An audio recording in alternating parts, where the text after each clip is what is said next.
할렐루야, 복된 주일입니다. 오늘도 사도행전의 교회 예배 가운데 찾아오신 여러분 진심으로 환영합니다. 그리고 진심으로 축복합니다. 지난 시간에 저희가 요한계시록 첫 번째 말씀을 전했습니다. 하나님의 계시, 이러한 제목인데 하나님의 계시가 무엇인지 여러분들 기억나시나요? 하나님의 계시는 우리가 오직 알아야 되는 하나님의 계시는 단 한 가지입니다. 예수님이 우리의 구원자시다. 이 한 가지 주제에서만 벗어나지 않는다면 우리는 건강한 신앙생활을 할 수 있습니다. 하나님께서 원하시는 복된 신앙생활을 할 수 있습니다. 그런데 이 한 가지 주제, 한 가지 계시에서 우리가 벗어난다면 우리가 복되고 건강하고 이런 신앙생활에서 점점 멀어질 수밖에 없는 겁니다. 그래서 우리가 지난 시간에 하나님의 계시에 대해서 알아봤는데 하나님의 계시는 오직 예수 그리스도다. 오직 예수님만이 우리의 구원자고 우리의 모든 죄를 대신해서 십자가에 못 박아서 대신 짊어지셨고 우리가 이 한 가지 계시만 확실하게 알면 된다고 말씀드렸습니다. 계시는 커튼 뒤에 감춰진 것이라고 했잖아요. 근데 그 계시가 그 감춰진 것이 드러나는 게 계시입니다. 우리가 성경을 읽으면서 혹은 신앙적인 어떠한 생각을 할 때 다른 예언의 길이나 다른 미래를 알 수 있다는 그런 길로 빠지지 않길 부탁드립니다. 우리가 알면 되는 것 단 한 가지입니다. 예수님이 우리의 구원자시다. 그래서 지난 시간에 제가 거짓 선지자를 조심하라 이렇게 말씀드렸습니다. 거짓 선지자 몇 가지 특징이 있죠. 예수님의 다른 구원자를 계속해서 이야기한다는 겁니다. 우린 예수님 한 분만으로 충분한데 다른 구원자를 이야기한다는 거예요. 나 하나님께서 예수님께서 대신 세워주신 대리자야. 내가 구원자야. 내가 하는 말을 들어야 돼. 우리가 이런 잘못된 복음을 전하는 거짓 선지자의 말에 대해서 조심해야 된다는 것입니다. 생각보다 정말 많은 사람들이 이러한 잘못된 복음의 거짓 선지자에 속고 넘어가고 빠져듭니다. 그런 사람들 대부분이 자신이 믿고 있는 것, 생각하고 있는 것에 대해서 너무 강한 확신이 있다는 거예요. 그런데 우리가 겸손하게 신앙생활하기 위해서는 나는 부족하다는 것을 항상 인지해야 된다는 것입니다. 나는 모든 것을 아는 것이 아니라 나는 모든 것에 대해서 통달한 것이 아니라 나는 부족하니 내가 조금 더 조심히 생각하고 깊게 생각해서 정말 하나님께서 원하시는 그 진리의 계시, 진리의 복음만을 내가 조심스럽게 믿겠습니다. 그리고 확실하게 믿겠습니다. 우리가 믿어야 될 것은 단 한 가지, 예수님이 우리의 구원자라는 사실입니다. 이 한 가지만 여러분들이 받아들인다면 잘못된 길로 빠지기가 쉽지 않습니다. 그리고 두 번째, 어떠한 거짓 선지자를 조심하라고 말씀드렸죠? 하나님의 영광을 모두 자신이 취해가는 겁니다. 하나님께서 받으셔야 되는 모든 영광을 사람이 취해간다는 거예요. 그런데 하나님께서 세우신 진짜 하나님의 종은 하나님의 영광을 빼앗아가지 않습니다. 모든 것을 하나님께 영광 돌립니다. 그래서 우리가 잘못된 복음의 길로 빠져가지 않기를 부탁드립니다. 세 번째, 겁을 주고 영적으로 미혹한다고 했어요. 너 이 말 안 들으면 안 돼. 너 반드시 순종해야 돼. 너 반드시 내 말 들어야 돼. 아니, 순종을 넘어서도 반드시 이 영적 지도자의 말에 복종해야 돼. 우리가 겁을 주고서 가스라이팅을 당하고 영적으로 미혹당합니다. 어떻게 보면 꼭 영적뿐만이 아니라 감정적으로든 이성적으로든 지성적으로든 미혹당한 것입니다. 우리가 이런 것을 조심하고 오직 하나님의 말씀에만 집중하길 부탁드립니다. 하나님은 우리를 겁주시는 분이 아닙니다. 하나님은 우리를 언제나 사랑하시는 분입니다. 세 번째, 집중해야 될 계신 오직 예수 그리스도다. 집중해야 될 계신 오직 예수 그리스도다. 지난 말씀 가운데 가장 핵심이에요. 제가 오늘 복습하면서도 계속 말씀드리지만 오직 집중해야 될 계시는 예수 그리스도다. 우리가 다른 것에 집중하지 않길 바랍니다. 우리가 오직 예수 그리스도에만 집중해서 잘못된 영적 지도자나 이단이나 사이비나 잘못된 복음이나 잘못된 정보나 거짓 정보에 대해 우리가 빠지지 않고 오직 예수 그리스도만 붙잡고서 믿음 생활, 신앙 생활하는 저와 여러분 되기를 간곡하게 부탁드립니다. 오늘 말씀 제목은 다시 오실 예수님입니다. 요한계시록 2번째 시간, 다시 오실 예수님입니다.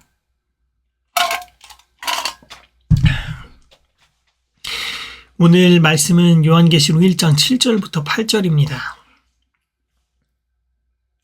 7절, 볼지어다 그가 구름을 타고 오시리라. 각 사람의 눈이 그를 보겠고 그를 찌른 자들도 볼 것이요 땅에 있는 모든 족속이 그로 말미암아 애곡하리니 그러하리라. 아멘.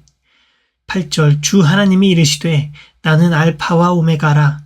이제도 있고 전에도 있었고 장차 오실 자요 전능한 자라 하시더라. 아멘. 오늘 다시 오실 예수님에 대해서 말씀을 한번 전해보도록 하겠습니다. 오늘도 먼저 결론을 내고서 시작을 하도록 하겠습니다. 다시 오실 예수님.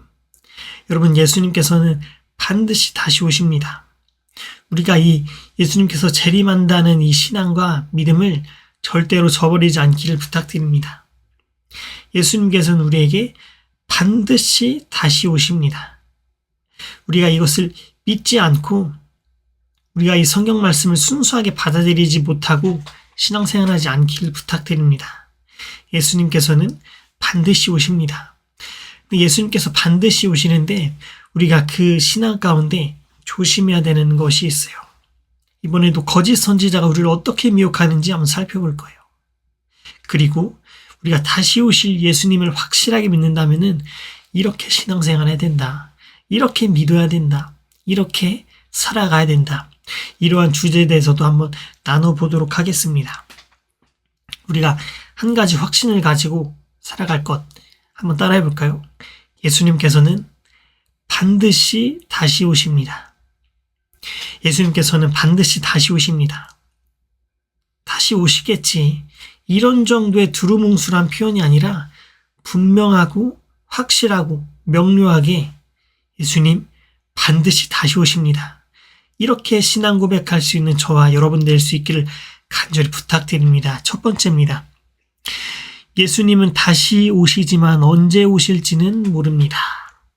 예수님이 다시 오신다고 여러분들 다 고백할 수 있길 바랍니다. 그런데 언제 오실지는 아무도 누구도 절대로 알 수 없다는 겁니다. 그 누군가가 예수님께서 언제쯤 오신다고 이야기할 때, 언제 오신다고 이야기할 때 우리는 그 말을 거짓말이고 미혹이고 속임수라고 확신을 갖고서 그 정보를 거부할 수 있어야 됩니다. 왜냐? 성경은 예수님께서 언제 오실지 우리에게 말씀해 주시지 않으셨습니다.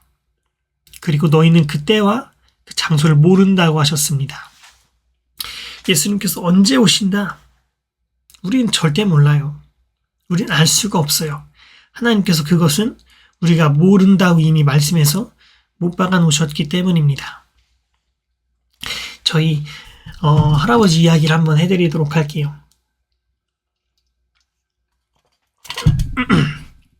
제 할아버지는 하나님을 믿는 성도 중에 하나였습니다. 한 분이셨습니다. 그런데 저희 할아버지는 먼저 말씀드리지만 정상적인 교단에 소속되어 있지는 않았어요. 제7 안식교라고 하는 안식교에 소속된 성도였습니다. 한국 교단과 한국의 이 신학적인 관점으로 봤을 때 제7 안식교는 분명한 이단입니다. 저도 거기에 의심의 여지가 없습니다. 분명한 이단입니다. 근데 해외의 어떤 대형 교단에서는 안식교를 이단으로 보지 않는 경우도 있습니다. 그런데 이단이냐 아니냐 우리가 그것을 놓고 볼 것이 아니라 일단 간증을 먼저 한번 말씀을 들을 테니 편하게 한번 들어보시기 바랍니다. 저 할아버지가 전도되셔가지고 하나님을 믿게 되셨습니다. 그 교단이 어떻든 분명히 하나님을 믿게 되었어요. 그래서 하나님 말씀을 정말 많이 읽고 하나님의 종으로서 전도 사역을 감당하셨습니다. 말씀도 전하고 전도도 하고. 하나님께서 반드시 오신다는 그 믿음을 가지고 신앙생활 하셨어요. 근데 그 신앙의 중심이 언제 오신다. 이것이 그 신앙 가운데 들어있었던 겁니다. 언제 오실지는 모르는데 언제 오신다. 두루뭉술하게도 언제쯤 오신다. 이것이 정해져 있으셨어요. 그래서 저희 할아버지와 저희 할아버지 동생인 작은 할아버지가 산에 가가지고 다시 오실 예수님을 기다리셨습니다. 산속 깊숙한 곳에 들어가셔가지고 땅을 갈고 밭을 갈고 농사를 하면서 다시 오실 예수님을 간절하게 기다렸어요. 그런데 시간이 조금 지나더니 꽤 긴 시간이 지났죠. 예수님께서 분명히 다시 오신다고 말씀하셨는데 오시지 않는 예수님을 보면서 예수님을 생각하면서 실망하게 됐던 겁니다. 아, 다시 오신다고 분명히 말씀하셨는데 안 오시네. 안 오시는 분이다. 이런 좌절과 낙심의 신앙으로 변화되었어요. 좋지 않은 방향으로 변화되었던 거죠. 그리고 그 길로 결혼도 하고 이후에 하나님을 완전히 잊게 되었습니다. 그 이후에 저희 아버지가 태어나고 제가 태어나고 그리고 제가 신학교에 가고 제 하나님을 전도하려고 했는데 예수님께서 분명히 다시 오신다고 하셨는데 안 오시지 않느냐. 저한테 이렇게 이야기하시더라고요. 분명히 다시 오신다고 하셨는데 안 오시지 않느냐. 앞으로도 안 오실 것이다. 그러면서 본인이 얼마나 성경을 많이 읽고 이 전도에 열심을 내고 말씀을 전했던지 수십 년이 지난 시간 동안 말씀을 전혀 읽지 않았음에도 불구하고 마태복음부터 요한계시록과 창세기부터 말라기까지 유창하게 막 풀어내시더라고요. 제가 거기서 한 가지 느낀 것은 우리가 잘못된 성경 공부를 통해서 잘못된 신학과 신앙을 통해서 신앙생활 하다 보면은 신앙이 완전히 무너질 수가 있구나 이 생각이 들었습니다. 그래서 저는 한 가지 희망을 찾은 것은 오랜 시간이 지났음에도 불구하고 오시지 않은 예수님을 보고서 실망은 했지만 어느 정도 기대를 하고 있구나 이런 생각이 들었습니다. 지금 신앙생활 안 하고 교회 안 다니고 예수님 믿는다고 말하지는 않으시지만 그 안에 실망 때문에 감춰진 어느 정도 희망이 있구나. 저에게는 그것으로 받아들여졌습니다. 제가 이 이야기 가운데 말씀드리고자 하는 것은 예수님 언제 오실지 그 누구도 아무도 모른다는 겁니다. 그러니까 이러한 실수를 범하지 않길 바랍니다. 마태복음 25장 13절 한번 찾아서 읽어보도록 하겠습니다. 마태복음 25장 13절입니다. 그런즉 깨어있으라 너희는 그날과 그때를 알지 못하느니라. 아멘. 너희는 그날과 그때를 알지 못하느니라. 하나님 말씀이 이렇게 말씀하세요. 그날과 그때를 알지 못하느니라. 그런데 우리가 확실하게 알 것은 예수님 다시 오시는 건 분명합니다. 그런데 언제 오실지는 아무도 모른다는 겁니다. 그래서 우리는 기대하는 마음으로 예수님을 기다려야 된다는 거예요. 언제 오실지 모르기 때문에 기다려야 된다는 거예요. 언제 오실 거라고 우리가 확실하게 믿고 기다리는 것이 아니라 모르지만 믿고 기다려야 된다는 것입니다. 우리가 이 이야기에서 이 간증에서 찾아볼 수 있는 하나님의 어떤 은혜는 어떠한 때를 전하는 사람은 잘못된 복음으로 받아들이고 잘못된 복음을 전하는 사람은 어떠한 때를 이야기한다는 것입니다. 어떠한 때, 어떠한 시간, 이때에 오신다. 잘못된 복음을 전하는 사람은 어떠한 때에 온다고 이야기해요. 만약에 저희 할아버지가 제칠 안식교가 아니라 정말 건강한 그런 교단에 전도를 당해가지고 예수님 믿고 신앙생활 했다고 가정해 봅시다. 그러면은 이렇게 고백할 수 있겠죠. 언제 오실지는 모르겠지만은 분명히 오실 겁니다. 이렇게 고백하셨겠죠. 그리고 그렇게 신앙생활 하셨겠죠. 근데 제가 가볍게 그냥 생각을 해보면은 그러면 제가 안 태어났을지도 모르겠다는 생각이 들었어요. 왜냐하면 저희 할머니는 예수님을 믿지 않으시고 예수님 배척했던 불교 신자였기 때문에 제가 안 태어났을 수도 있겠구나 이런 생각이 문득 들었습니다. 근데 모르겠어요. 하나님의 계획이 어떤지는 모르겠지만은 그때 만약에 옆에 있던 장로교나 감리교의 전도를 받아서 신앙생활 하셨다면은 신앙생활 잘 하시지 않으셨을까? 그래서 여러분들에게 전하는 이 첫 번째, 두 번째 하나님의 은혜와 말씀은 언제 오실지 그 누구도 모른다는 것. 그리고 잘못된 복음을 전한 사람은 때를 전한다는 겁니다. 잘못된 복음을 전하는 것에 대해서 조금만 더 한번 나눠보도록 할게요. 잘못된 복음을 전한 사람은 어떠한 소속을 이야기합니다. 이 이야기를 받아들일 수 있는 신앙의 수준까지 올라오시길 부탁드립니다. 나 감리교니까 올바른 신앙생활 하고 있는 거야. 맞는 말일까요? 전혀 아닙니다. 나 장로교에 소속되어 있으니까 올바른 신앙생활 하고 있는 사람이야. 그렇지 않습니다. 우리의 신앙은요, 믿음은요, 어떠한 교단에 한정되어 있는 것이 아닙니다. 교단에 한정되어 있는 것이 아니라 믿음에 있는 것입니다. 내가 어디 소속이든, 내가 어디에 속해 있든 그 소속되어 있는 소속이 중요한 것이 아니라 내가 예수님을 믿느냐, 이것이 중요한 것입니다. 더 깊은 말씀으로 한번 나아가자 보면은 제가 이런 말을 권하는 것은 아니지만 가정을 해보자면은 안식교에 속해 있더라도 예수님만이 유일한 구원자시다. 이것을 분명하고 확실하게 믿는다면 구원받는 것입니다. 더 나아가서 신천지에 소속되어 있더라도 이만희 전혀 믿지 않고 오직 예수님만이 구원자시다. 구원받는 겁니다. 소속이 구원이 아니라 믿음이 구원입니다. 이 말을 여러분들이 잘못해서 이해하지 않길 부탁드립니다. 어느 소속이 아니라 나의 믿음이 나를 구원해 주시는 겁니다.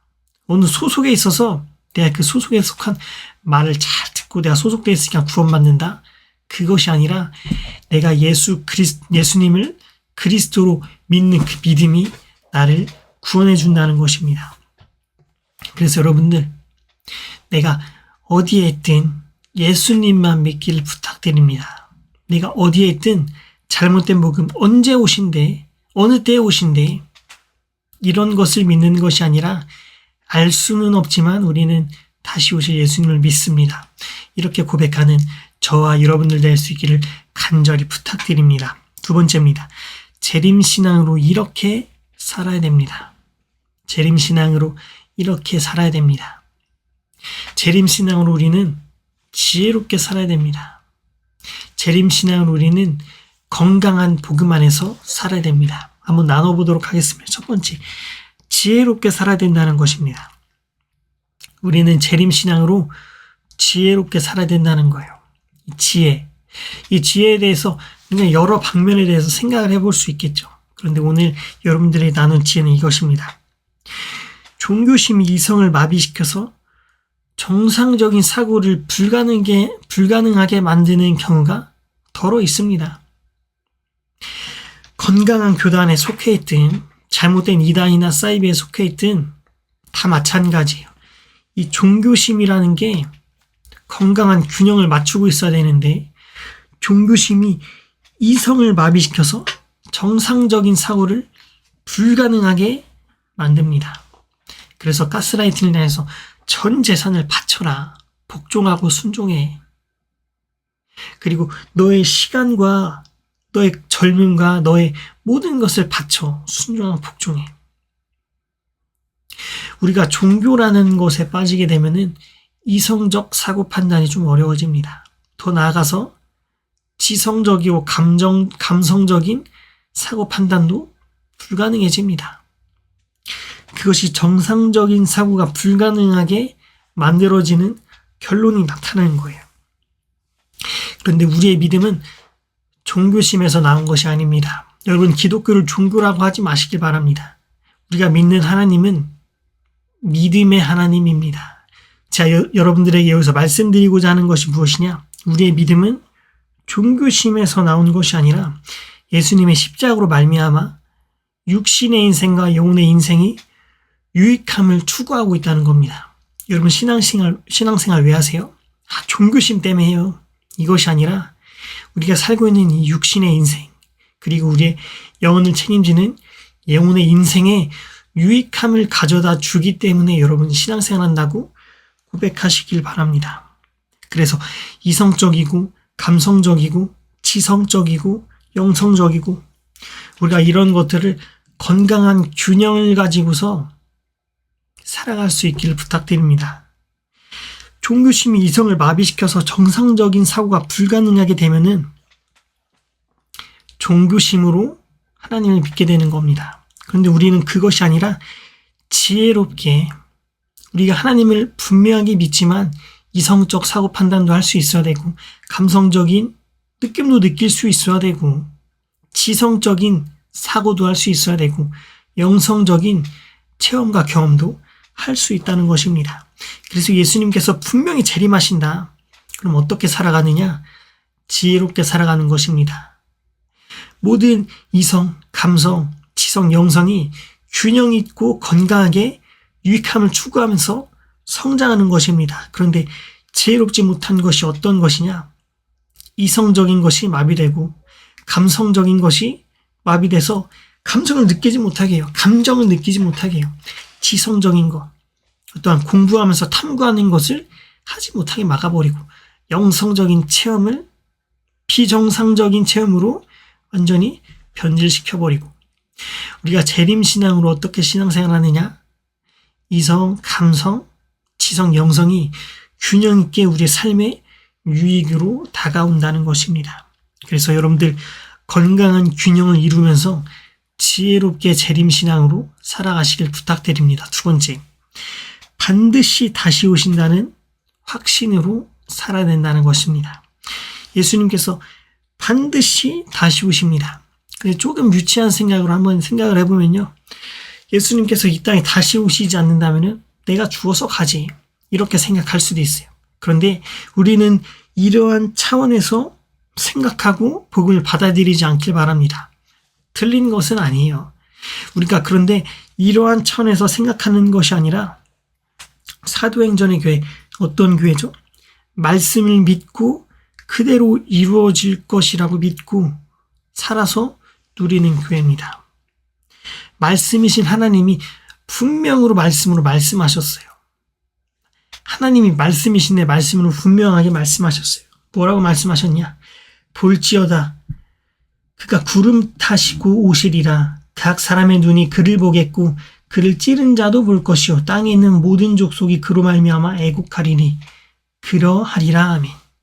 예수님께서 반드시 다시 오신다는 것이 성경 말씀을 통해서 다시 증거되었습니다. 우리가 죽어서 다시 하나님께로 갔을 때 하나님 재림하신 건가?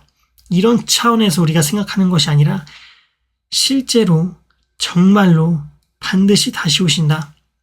이렇게 믿음으로 고백하는 저와 여러분들 될 수 있기를 간절하게 부탁드립니다. 반드시 오십니다. 말씀이신 하나님께서 말씀으로 약속하셨기 때문입니다. 태초에 말씀이 계시니라. 이 말씀이 하나님과 함께 계셨으니 이 말씀은 곧 하나님이시라. 말씀이신 하나님이 말씀으로 말씀하신 겁니다. 그럼 우리가 어떻게 살아야 되냐? 지혜롭게 살아야 된다. 두 번째, 반드시 다시 오신다는 확신으로 살아야 된다. 그렇게 산다는 것은 결론적으로 지혜로운 청지기의 삶을 살아가게 될 수밖에 없습니다. 또 지혜로운 청지기의 삶을 살아가야 됩니다. 청지기가 무엇이죠? 맡아서 관리하는 사람입니다. 맡아서 내 거지, 내 맘대로지 이것이 아니라 맡아서 관리하는 사람이에요. 만약 제가 어떠한 직원을 데리고 있다는 생각을 해봅시다. 제가 그 직원에게 이렇게 잘 운영하고 너에게 돈을 잠깐 맡겨줄 테니까 잘해봐. 근데 그 직원이 받은 그 위임해준 그 직위와 그 돈과 모든 것들을 자기 것인 것 마냥 사용한다면 그 사람은 저의 직원일까요? 아니요. 그 사람은 횡령한 사람이에요. 그 사람은 청지기가 아니라 횡령자예요. 그런데 제가 위임해주고 맡겨준 대로 잘 활용해서 다시 저에게 돌려준 그 사람이 청지기입니다. 위임받은 사람이라는 뜻이에요. 우리가 그래서 어떻게 살아야 되냐? 하나님께 받은 그 구원의 은혜를 가지고서 영성과 감성과 지성과 이성을 가지고서 균형 있게 지혜롭게 살아갑니다. 그리고 그 지혜롭게 살아가는 과정 가운데 반드시 다시 오신다는 확신으로 살아가는 겁니다. 그것이 지혜로운 청직입니다. 여러분, 제가 계시에 대해서 말씀드렸죠. 계시가 뭐라고 했죠? 커튼 뒤에 무엇이 감춰져 있는데 그것을 드러내서 보여주는 것이 계시라고 말씀드렸습니다. 예수님 다시 재림하시는 것이 계시입니다. 감춰진 커튼 속을 보여주는 하나님의 계시입니다. 예수님 다시 오신다. 이것이 계시입니다. 여러분들 재림신앙으로 지혜로운 청지기로 살아가는 저와 여러분들 될 수 있기를 간절히 부탁드립니다. 세 번째입니다. 모든 족속은 애곡하지만 하나님의 자녀는 기뻐합니다. 모든 족속은 예수님 다시 오시면은 반드시 애곡하게 되어 있습니다. 우리는 그 과정 가운데 사랑으로 계속해서 전도해야 되지만 우리에게 맡겨주신 그 청지기의 인생이 끝나는 때는, 청지기의 시간이 끝나는 때는 예수님께서 다시 오시는 시간입니다. 그 시간까지 우리는 사랑을 가지고서 열심히 전도하고 열심히 사랑해야 됩니다. 그 시간이 끝나면 우리의 청지기의 시간은 끝난 겁니다. 사람들 이렇게 이야기해요. 이 최첨단의 시기에, 이 최첨단의 세대에 무슨 예수님이 재림하시냐고. 이 최첨단의 시대에 종교와 믿음과 신앙이 도대체 그게 웬 말이냐고. 이 시대 어떤 세상이죠? 큰 범주로 봤을 때 종교인이 비난받거나 종교라는 틀은 어떤 하나의 엔터테인먼트의 측면으로서만 받아들여집니다. 그리고 좀 더 깊숙이 들어가면은 이 하나님을 잘 믿는 복음으로 살아가는 사람은 비난과 조롱의 대상이 됩니다. 아무리 그 신앙을 가진 사람이 지혜롭고 명망 있고 지식이 있고 명예가 있고 하더라도 신앙을 가졌다는 그 틀 하나가, 그 틀 하나 때문에 비난의 대상이 됩니다. 그 틀 하나 때문에 많은 사람에게 조롱의 대상이 됩니다. 예를 들어 볼게요. 과학자와 신앙인이 있습니다. 그런데 둘 다 한 분야에서 똑같이 정점을 찍은 사람들이라고 가정을 해볼게요. 같은 과학자인데 한 명은 신앙이 없는 과학자, 한 명은 신앙이 있는 과학자입니다. 둘이 똑같은 말을 해요. 그런데 비난받는 사람은 한 사람입니다. 누구? 신앙을 갖고 있는 과학자. 이 신앙이라는 틀, 종교라는 틀, 믿음이라는 틀이 사람들에게 기본적으로 비난과 조롱의 대상이 되는 그런 틀로서 역할을 하는 거예요.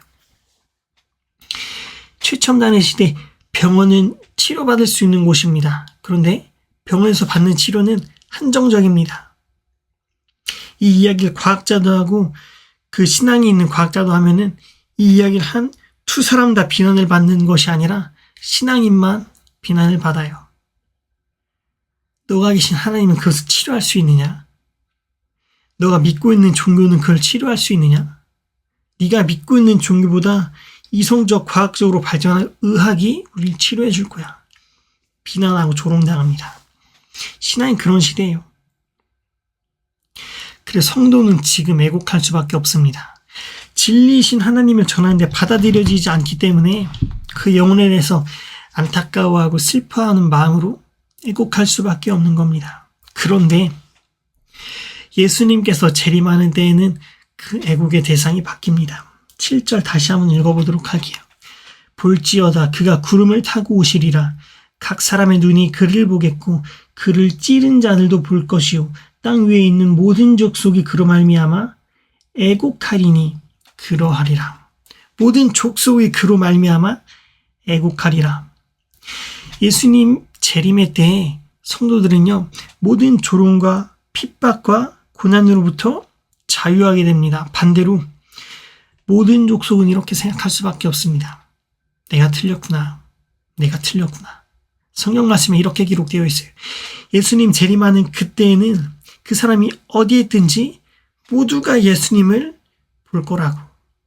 구름 타고 오시는 예수님을 모든 사람의 눈으로 바라보게 되면서 내가 틀렸구나. 그리고 펑펑 눈물 흘릴 수밖에 없는 겁니다. 애곡할 수밖에 없는 겁니다. 거짓이라고 믿었던 조롱과 핍박의 대상이었던 예수님께서 진짜 살아계셔서 재림하셨기 때문에. 그래서 오늘 말씀을 최종적으로 한번 정리해 보도록 하겠습니다. 감추어진 계시를 확신하세요. 감춰진 계시가 무엇이죠? 예수님께서 그리스도라는 사실입니다. 예수님께서 우리의 구원자라는 사실입니다. 이 이야기를 조금 더 아름답게 풀어서 이야기를 해보면은 예수님께서 반드시 다시 돌아오신다는 겁니다. 재림하신다는 겁니다. 예수님 구름 타시고 다시 우리에게 돌아오신다는 겁니다. 그래서 지난 시간과 오늘 하나님의 계시 그리고 다시 오실 예수님에 대해서 말씀을 전했습니다. 여러분, 하나님 언제 오실지는 모릅니다. 예수님 언제 오실지 우리는 알 수 있는 방법이 전혀 없습니다. 알 길이 없습니다. 그런데 신앙을 갖고 있는 우리들은 예수님께서 반드시 다시 오실 거라는 확신과 믿음을 가지고 신앙생활을 할 수 있기를 간절하게 부탁드립니다. 왜?